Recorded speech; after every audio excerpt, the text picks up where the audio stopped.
happy and warm. Well, we're having a very marvelous time tonight, and we'll be checking into this wonderful heating system and perhaps seeing how it feels as the evening gets a little bit cooler. It's nice this evening, but nevertheless, we're going to turn the heat on for you, as you know, and it will be all that I've said. It's just been a wonderful thing, and we had great help in making this installation from one of our neighbors up in Liberty, Fuel Lane Corporation. Mr. Francisco is a friend of ours, and he helped us in plan this whole operation, and we're very happy with it. Well, it's certainly very unusual, and we're going to go into a little bit of investigation of it right now. Thank you so much for talking with us, Mr. Devlin. We're very happy to have you here, and do come again. We certainly will. When the weather gets a bit frosty and nippy, and you come here to Monticello Racetrack, you can sit and enjoy the races in perfect comfort. And here is one of the men you can thank for that comfort. Is Mr. Charles Francisco, president of the Fuel Lane Corporation, which installed an amazing device. Will you tell us about this, Charlie? Well, I would be very happy to. These are infrared heaters, a German patent used in Germany originally to heat sidewalks in the front of stores, etc. And it works on the same type of a basic principle as you had on your show several months back. The Happy Cooking Store? Yes. And it's the infrared ray idea, where these heaters are installed so when, as you said at the start of the show, it gets nippy, they can turn them on and it makes the hot butter a little bit hotter. Well, now, I'm not sure how well these show up on camera, but we asked the technician here to turn them on the very moment we started the interview, and if you look up in the back, you'll see what look like lights hanging down from the ceiling. Those are actually the infrared heaters installed by Fuel Lane, and they're starting to get cherry red right now, and they'll continue getting redder and redder as we talk, and I hope you can see that up in the background. But listen, Charlie, this is what I don't understand. How come, since these work on the same principle as the Happy Cooking gas range, that the people sitting here in the stands don't get well done? That's a very good thing to ask, and the reason that it works like it does is that it is operating on a different ray range or a different frequency than the infrared that we have in our Happy Cooking ranges. So it just keeps you nice and warm. Nice and warm. I think now you can begin a little bit to feel the heat that is coming out of it. Well, the amazing part of it is, as I understand it now, you could have a wind of 10 or 15 miles an hour blowing through the stands, and this wouldn't blow away the heat, would it? That's right, because this operates, again, on the basic idea that it heats the objects that are here. It heats the stands, it heats the people, etc., and it doesn't try to heat the air. It radiates right through the people. Right. Well, you know, Mr. Devlin was telling me a little while ago that it could be as cold as 35 or 40 degrees out in the air, and the air is right there, and and the people are about 70 degrees, perfectly comfortably warm. Yeah. Well, this makes it wonderfully comfortable and enjoyable to come here to the racetrack. I understand this is one of the very few racetracks in the country that has this installation, right? Yes, that's right. There are some that have certain sections of their grandstand or their clubhouse heated, but this is one of the very few that heats the entire grandstand and the clubhouse area. What are your ambitions now, to heat a whole stadium, like a football stadium? I think that would be a marvelous idea. Besides trying that, I'm also praying for cold weather here at Monticello, but honestly not. I'm just happy that we have it here in case they do have cold weather. Oh, boy, you can really feel that. I can feel that on my left ear, and I know it's not that right, which gives a lot of heat, too, because it's on this side. Oh, that is marvelous. Well, they're going to have to turn it right off because it's very warm here at the track, yes. And they don't actually need it. No, and some of these other people around here are beginning to loosen their ties already. Are you going to call this happy racing? I am, because I just had the winner in the last race. I know. In case you were wondering what I was smiling about when we started the interview, that's it. Charlie, it's been wonderful to talk to you. Well, thank you very much for taking the time to come down. Thank you for inviting us. We've certainly enjoyed ourselves here tonight. We've been talking to Mr. Charles Francisco, president of the Fuel Lane Corporation. Thank you.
This young woman works very hard at Monticello Racetrack, and I wonder if you can guess what her job is. Well, I couldn't guess. Let's ask her to put on her jacket. Perhaps that will help us figure out what her job is. June, you have a bright red and green jacket. Can you guess now what her job is? Well, I'm not so sure that even now I would be positive of your job. But when the jacket is on and buttoned up, and then the next item is added to complete your costume, it becomes pretty obvious that here is a woman whose job has to do with the real interesting part of a racetrack, right out there riding. Isn't it unusual to find a woman driving these horses? Well, there's not many of us. There's about 12 in the whole United States. A minute ago I said riding. Actually, you don't ride, you drive. That's right. This means you're on the back of that little, what do you call the sulky. Isn't this rather dangerous? Oh, no, not so very much. Have you been doing this for a long time? About 22 years. Is it a great thrill? Oh, yes, I get a big thrill out of driving a race. June, how did you get started in such an unusual job? My grandfather raced horses for about 35 years, and I learned from him. And I imagine you started in working with him when you were just a youngster. Yeah, I used to go with him when I was only 9, 10 years old, help take care of horses. But June Dillman is her full name, and let's find out where her home is. Where do you live, June? I live up by Victor, New York. It's a little town up by Rochester, New York. And, of course, in the summertime, you're busy at the track. You've been here all of this summer, haven't you? Yes, we've been here since the middle of June. What other tracks have you driven in? Well, I've driven in Chicago, Ohio, New York, that is Monticello and Hamburg. And, let's see, I guess that's about all. Well, that's quite a few. What do you do in the wintertime when you're not busy? Take a vacation. And wait for the snow to go away and the tracks to open up. Then we start training around the 1st of February. Our horses to get them ready to race by 1st of June. You work with the horse then for a number of months before you actually are seen on the track. Oh, yes, it takes about 3 months' work before you can race a horse. Have you had a favorite horse? Oh, yes, Red Dominion's our favorite horse. Which one were you riding tonight? Red Dominion. Driving. I keep saying riding. You were driving that one. Mm-hmm. Well, you didn't have as much luck tonight as we might have hoped, but I understand you were driving the week before last and really showed that the girls were out here to win. That was a special race that night when Miss Rheingold was here. Yes, I won the Rheingold Pace the week before, and I won the A Pace last week with the same horse. And next week, well, maybe, maybe not. June Dillman, it's been a pleasure talking with you and meeting a woman, one of the 12 in the country who drives at a track like Monticello. Thanks for talking with us. Thank you for talking, too.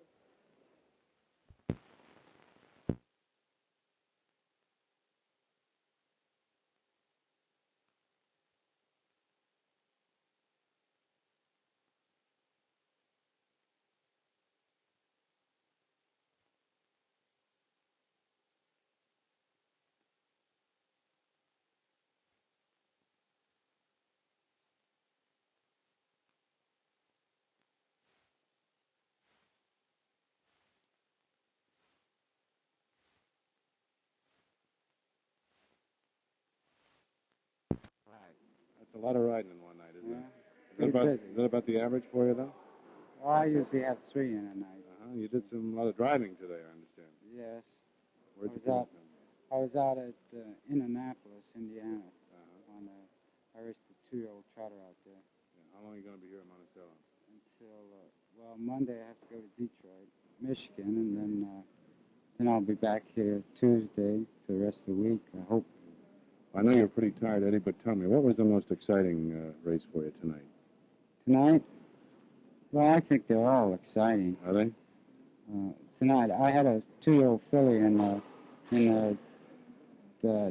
2-year-old trotting championship here tonight that my wife and I own, and finished 3rd.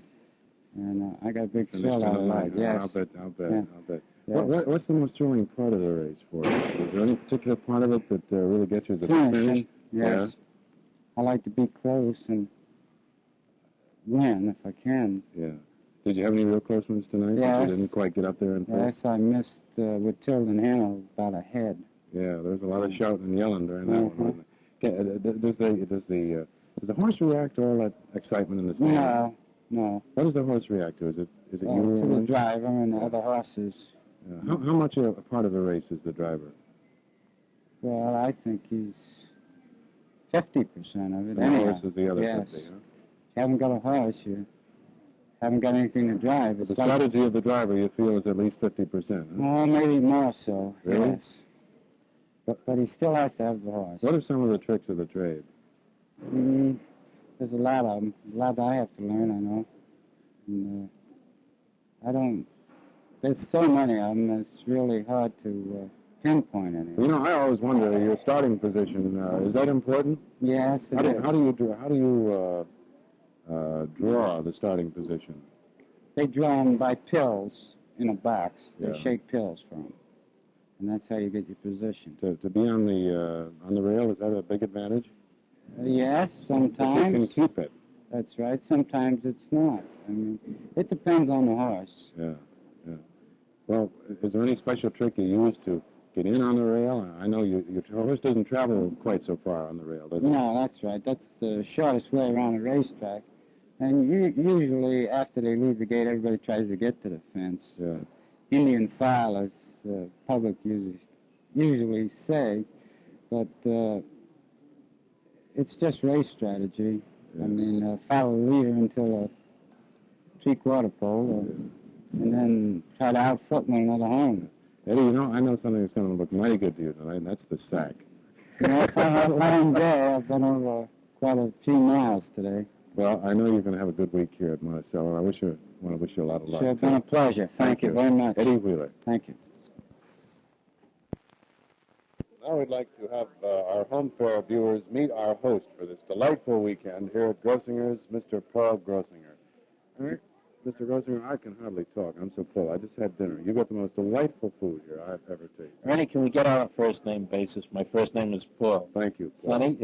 And it's loads of fun to be here. I had a chance to go through the kitchen last night, and it's fabulous. And the food, well, I guess Ernie and I will both be on diets now. Well, actually, when I got out of Cornell back in 1936, the first job I had in the hotel was as a kitchen man, and then I became a cook.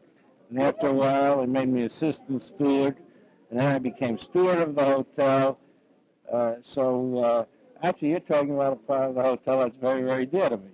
Well, it seems unusual that you would have had to start in at the bottom like that and work up. Is that your mother's philosophy? Well, I think it's my mother's and mine. You just can't come in and start at the top because you don't know what goes on underneath you. If you do, I think that the first thing that they told me when I entered Cornell was that I wouldn't learn anything about the hotel business till I started working in it. And there's no better place then than the kitchen to learn the work. Well, it's a very, very important part of a hotel. Today, a hotel without good food just might as well close up their shops. But we don't want to talk just about the food because everything else has been so interesting. That's right. Indoor food. I'd love to take that home with me. Well, I'll pack it up and wrap it up. Paul, you're the general manager of Grossinger's. This means that you must have a million and one details to take care of. I think you can see in the background some of there are hundreds and hundreds of people coming in, moving in and out all the time, and to handle that many people and handle them as comfortably and graciously and hospitably as you do, it must be a problem. Well, it goes back to my philosophy of what an executive is. I think that the more tied down an executive is with paperwork and details, the less effective he is. Now, the only way you can accomplish not being tied down is by having a very, very competent organization, and I'm very, very proud of the people who work for us here at Grossinger's. For instance, as I told you, when you were told that you were going to be with us, I turned this over to Joe Pomerantz, who handles public relations at the hotel. And after that, all I did was get periodic reports of how things were progressing. And as you told me, he did a very, very wonderful job. Basically, you're an idea man, then. Well, I think that's what I get paid for. But there's one thing that differs in the hotel business and any other business. The hotel business, and especially groceries, from its very, very inception, was a very personalized business.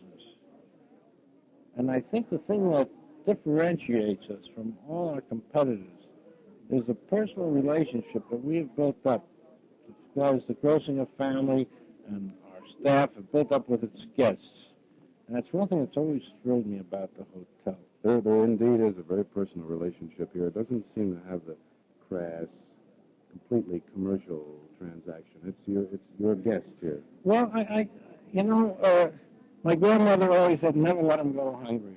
And she would see a guest come in and she'd say, well, have you had anything to eat? And they said, no, but we're not hungry. Well, she would grab them, take them into the kitchen and see that they got fed. And I think that as large as we've grown, we still try to maintain that. I think your grandmother's words were an understatement. I think she must have said something like, don't let them go away if they weigh less than 200 pounds. Well, you know, one of the things about Grossingers I think that is worthy of note, and I'm sure Sonny will back me up on this because it affects members of her sex, I think, and this is you have a special way with the ladies here at Grossingers. My wife is going home with a wonderful glow. She had her hair done here like she's never had it done before. We had a marvelous time getting our hair done, and of course, down in the health club, there are all the facilities to make you feel better and look better, and I wish we had time to really stay and go home a new woman a week or two is over. Well, I tell you, it's one of the basic rules of this business is first you sell the children. If you sell the kids, you're in. After the kids, you worry about mama, and then if you got time, you take care of daddy. Well, Mama really enjoys herself here at Grossingers. I know my mama did, at least my wife did. I was wondering, Paul, about how many people you have in a year here at Grossingers. Well, we average about 350,000 guest days a year. Oh, think of all the meals. All the work. Well, it's very simple, Sonny. You figure out what you need for one and multiply it by the number of guests you have. Well, of course, Grossingers has a reputation for fine entertainment, and we had a chance last night and again today to see some of the entertainment. Many notables think of Grossingers as home. How is this? How do you attract some of the most fabulous personalities of politics, show business, and other worlds here? Well, it's a matter of personal relationships. Again, you meet them throughout your travels or their visits to here. Actually, it goes back to the early 1930s when show business was in bad shape, and actually this area, Grossingers and our other hotels in this area, found the kindergarten, the schooling for all these great talents that you see now. I know when I was a kid, Danny Kaye, Jackie Miles, there was people like Don Hartman, who was head of Paramount Studios, Dick Maybaum, who was executive producer of some of our finest television shows right now. People like that worked here on the staff, and Phil Silvers worked around. And of course, Eddie Fisher. Well, Eddie came after. Eddie was after this period. Eddie came here during the war years and right after the war. But this was back in the early days of when this was the only place that kept vaudeville going. And as the Depression came about, these people went into vaudeville, nightclubs, now into television. Well, I know that you're very active in the New York State Hotel Association. You're a director of this organization? No, I'm a director and first vice president. First vice president of it. As a matter of fact, a neighbor of yours up in Schenectady is our president, my very good friend Tom Dandrew. Oh, yes, yes. And also the folks from the Van Cuyler. Van Cuyler Hotel, right, yeah. Well, listen, what do you think? We've heard a lot recently that the hotel business has had a multitude of problems. What do you think the solution to their problems is? Well, how much time you got? And I wish I had the answers. That was the biggest problem. Well, I tell you, the biggest problem goes to a question of building of new facilities, overexpansion, rising costs, and in the vacation business, an entire change in vacationing habits of the entire world. Getting back to our specific problem, the change of vacation habits. In the old days, people, if they, for instance, probably took you about 2.5 to 3 hours to get down from Schenectady. Well, it's 2 hours. All right. Who knows? Fine. But in 2 hours, you can get a plane in Schenectady and almost be in Miami, Florida, or Puerto Rico, or California. And this has caused a great change in the vacationing habits of people, and also the suburban living, where people now join clubs, and they use their country clubs during the summer, their swimming pools and the golf course, and social activities. And the biggest thing is that people used to primarily take their vacations in the summer. They don't do that anymore. There's a greater trend to winter vacations, and then maybe a short holiday in the summer. What changes has this change in habits brought about here at Grossinger's? I did see a sign that said tobogganing, and I would assume you have winter sports, and you do have a skating rink. Oh, yes. We're starting, the skating week opens about the 7th of October. The skiing will open in the middle of December or thereabouts, depending upon the weather. We can't make snow after it gets down to about 29 degrees. But also we have to have we also have to have the ground frozen, otherwise the snow won't stay. You know, another big part of your business, would you hold this mic just a second? Sure. Well, I want to go and get this. Yes, another big part of your business is the thing that Ernie wants to talk Oh, yes, about, the your convention business. You That must is have one of the hundreds. Yes, we have many conventions and outings. As you can see, the New York State food merchants are arriving today. Paul, thank you very much for having us down here. We've certainly enjoyed ourselves very much, and what a time. Ernie, Sonny, it's been wonderful having you here. We hope you enjoy your visit to Grossinger's and to Sullivan County. I'm sure my friends at Monticello Raceway and Mr. Francisco over at Fuel Lane try to show you what they could. I know that they're wonderful neighbors, so they must be wonderful hosts. Well, they've been marvelous. I even won money at the races. That's more than I've done in 3 years. And on that note, I think it's time that we left and went home while we're ahead. Well, may I just invite you back again as quick as you can make it. We'd love to. Thank you very much. Well, thank you so much for coming. Thank you. Ernie, goodbye. Be well. Thank you.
What is? I got to tell jokes and be the director. Ladies and gentlemen, I don't know whether you had the good fortune to hear me do this before, but Jenny Grossinger, to me, is one of the loveliest people, and I'm not doing this as a commercial because my monologue happens to be that since 1941, Jenny Grossinger has invited 4 servicemen of every faith to come up here as her personal guests. And ladies and gentlemen, this is the truth. 1,100 servicemen have come up here since 1944. It's on TV, and this is your life, and you can see it for yourself. Ladies and gentlemen, these boys come up from every part of the country. They're selected by the rabbis, the chaplains. And who do you think has got the pleasant job of playing host to them? Who do you think? That's right. Ladies and gentlemen, I'd like to tell you a little story, what I did to 4 Marines. What the game of Simon Says. Ladies and gentlemen, can I drive a person crazy with the game? All right. When I did the 4 Marines, 3 privates and 1 Boulevard sergeant. May I tell you why I called him a Boulevard, which is a clumsy fellow? For one reason. Because he was the type that took advantage of his stripes.